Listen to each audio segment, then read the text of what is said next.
Do you think that anywhere in the world today, women are able to exercise their political and civic rights and responsibilities freely and with respect of others? Well, Latin America has had several remarkable women presidents over the past few decades, and including in Brazil. But we can clearly see a continued lack of representation as heads of state. And where gender quotas have made more advances is at the legislative level in Latin America.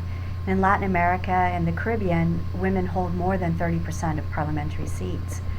But women, demonstrate political leadership by working across party lines through parliamentary women's caucuses, even in the most combative environments. And they are able to champion issues of gender equality, such as the elimination of gender-based violence, parental leave and childcare, pensions, gender equity laws, and electoral reforms. But I understand that in Brazil, a lot needs to be done in terms of women's representation at the municipal level, as in elsewhere in Latin America and around the world. At the local level, as you know, we have seen evidence of women being able to advance projects that help families, where women are leaders or heads of municipal governments versus where they are not. So there is evidence that women are able to advance more issues of women's rights and exercise their political and civic rights when they are elected. And again, as we've said, we believe that for more women to have this right to be represented and to have their voice in politics and the decision making, they need to be at the table, and that therefore more women need to be involved in politics. Clara, can I just piggyback on what Deborah's just said? Because I think, the other part to your question is that even if, in some parts of the world, it's okay for some women to be participating, other women in the same space are unable to. So we at NDI, we developed a tool called the Think 10 tool that allows women to undertake safety planning. And one part of this tool is a risk index for all the countries. And what we understand from how women have used the tool is that if, for example, North Korea is the most dangerous place in the world to be a woman in politics, not every woman in North Korea is equally unsafe.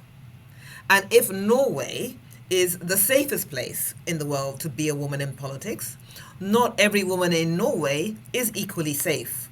And I think this is where we start to talk about things like intersectionality.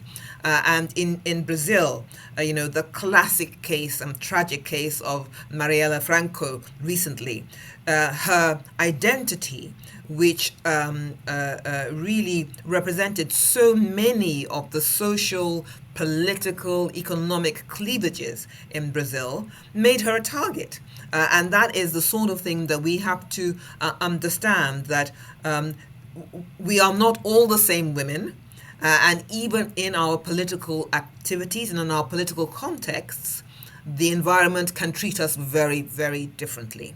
But we should all be there. It is our right to be participate ourselves and to have people who look like us represent us as well. Sure.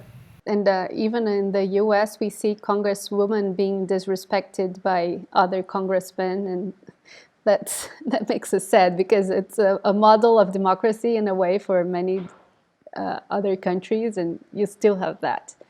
And do you see similarities and differences on violence against women in politics between the US and Latin American countries you work with or you lived at? Yes, the online and verbal abuse, as you just said, Clara, is similar in both in the US and in Latin America. However, the killings and beating of women candidates and members of public life is much worse in Latin America. As you know, Bolivia was one of the first countries to mandate gender equity in politics, but with that, we've seen a rise in backlash that Sandra referenced previously. And this backlash has manifested itself in violence against women. not only on the online space, but also physical and verbal abuse. In 2012, the murder of a councilwoman in La Paz, Bolivia, prompted a law on political harassment and violence against women. And with this law, Bolivia also became the first country in Latin America to criminalize what practitioners have called violence against women in politics. And now I understand that Brazil has a similar law as of last year, and we hope that this law will be applied to your upcoming elections. Violence against women in politics is used to, as we know, maintain the status quo of politics. And while women's inclusion in politics is an expression of that changing social order, women politicians are attacked regardless of their ideology, policy position, or political party. Not only by members of the opposition, but we've seen many members of their own party attack them. While we lived in, and I lived and worked in Honduras, we saw this in previous elections. And the threats came not only in terms of subtle threats online, pictures that were manipulated by women candidates, but also very confrontational tactics. And I remember a political talk show where there were two candidates from one particular municipality, and one was a woman, one was a male from the same political party. And during the political talk show, the male candidate took out his gun and put it on the table. And so they're very, very frontal, and even death, as I've said, type of violence against women who dare to sort of take up the space of what has been the status quo of men. Many of the comments, I think, online against these different types of acts were by male colleagues saying, "This is what you get," a rough translation of "this is what you get for walking on the streets." We just believe at NDI that violence cannot be the cost of doing politics.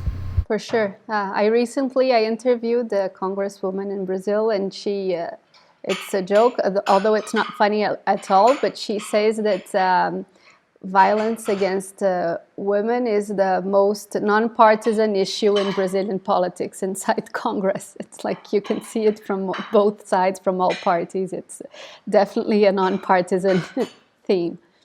And is there accountability on hate crimes committed on social media? Do you see it?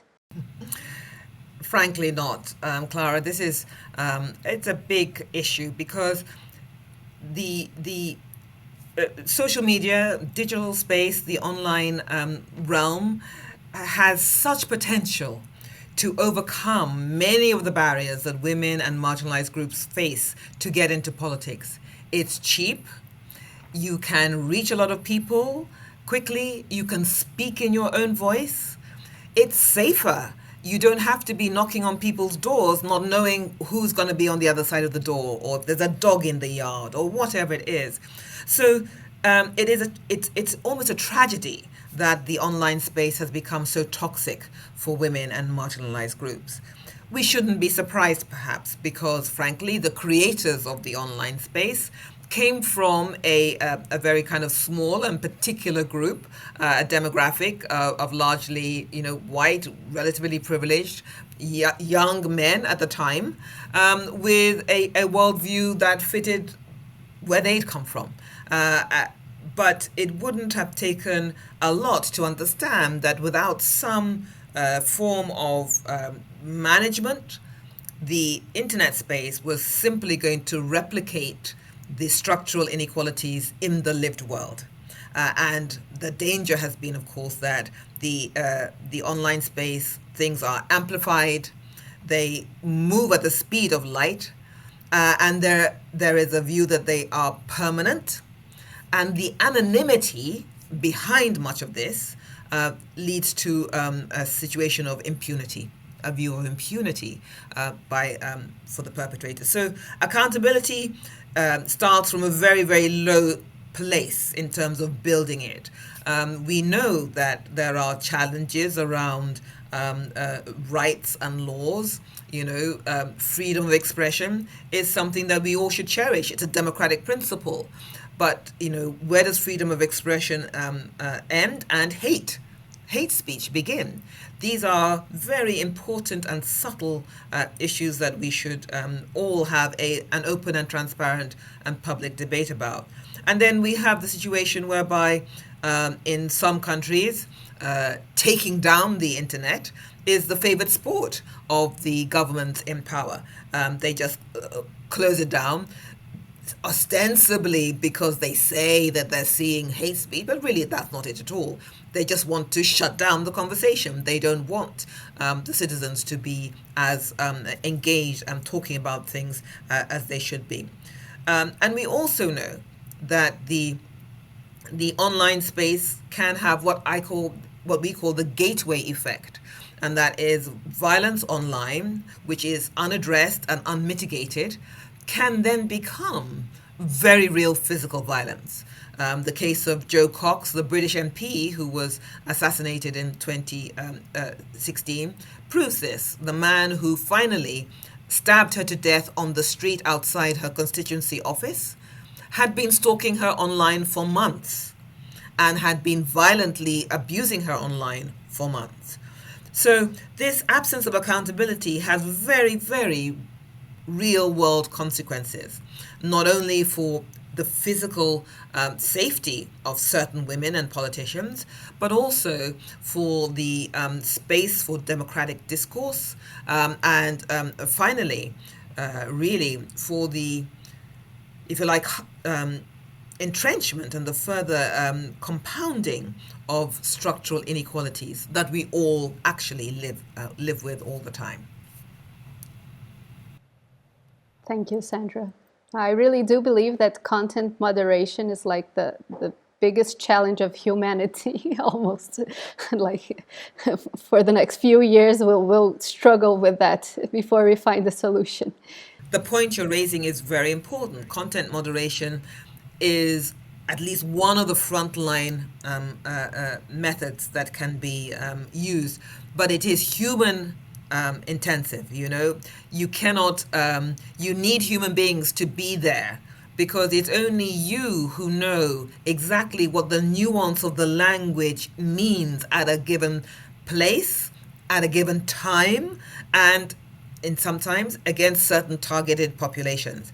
So content moderation actually is somewhat expensive, and what we've been pushing the platforms to do at NDI has been very vocal on this, is the platforms have to take some of their squillions of profits and invest it in that frontline work in each country with different languages, because even I know, and I'm not a specialist as Debora is, I know that Colombian Spanish is not the same as Honduran Spanish, is not the same as Chilean Spanish. The nuances and the different contexts are very important. But, whilst it's expensive in terms of time and human beings, given the amount of money that these platforms are making, it's a tiny drop in the ocean. And we have been pressing them to do more and to shift resources in that way. Do you know any initiatives to counter violence against women in politics that could serve as an inspiration in other parts of the world and could be worth being replicated in Brazil, for instance? This is hard, because for me in particular, I do focus a lot on political parties. Because not only are they the conduit to get women into politics, but they set the tone of the political environment, not only during campaigns and elections, but even in parliaments. The point that your other interviewer made about the bipartisanship of violence against women in the parliament, that is exactly the case. So for me, political parties are a very key target. And the problem is that they are often seen as private spaces, and very few places are the internal workings of political parties, regulated by anybody outside the political party. But we have seen some attempts and innovations, usually around state funding to political parties. So where states provide funding to political parties, they can condition that funding. They can condition that funding on the numbers of women candidates. They can condition the funding on issues around reports of violence against women in the party, or violence perpetrated by the party against women campaigners or against women opposition, or online violence, the use of violent language and phraseology online. So there are ways that you can incentivize or sanction a change in that behavior. But it always comes back to that point, and we were talking about it in another meeting just this morning, where some political parties would rather pay the fine than actually make the change, because this is about power, and it's about those who have power continuing to maintain it and to use that power as they wish it to be used. So there are ways in which we need to be creative and think about the incentives that really will make for that change in places that actually they care about. We have felt at NDI that, for example, with the platforms, misogyny is not something that platforms can address because it's everywhere. But misogyny online should be something that the platforms can address. And we should say the same thing about political parties. We're not asking them to try and address misogyny across all elements of society, but any misogyny and violence that they have within their parties, that they promote in the way their policies are framed, that they actually implement in the way that they actually carry out their campaigns, election campaigns, how they act as government, that violence, that misogyny, political parties must be required to stamp out. Of course. Just so that I'm not sure you know about that. Now we have also a senator. She presented a bill to ask for a quota of 30% of women inside the parties, like inside the political parties, that you also have quota for staff women working, not only 30% of the candidates that don't get equal access to the fundings. And actually we have that law, but we still have 15% of female representation in our Congress. But so that inside the parties you also have this 30% representation quota. Let's see if it goes, if that bill will pass. Clara, I'm sure they'll say yes to the 30% internal party quota, but it is exactly that. It's internal and it's voluntary. And so who is going to actually monitor its implementation? And where are the sanctions for non-compliance going to come?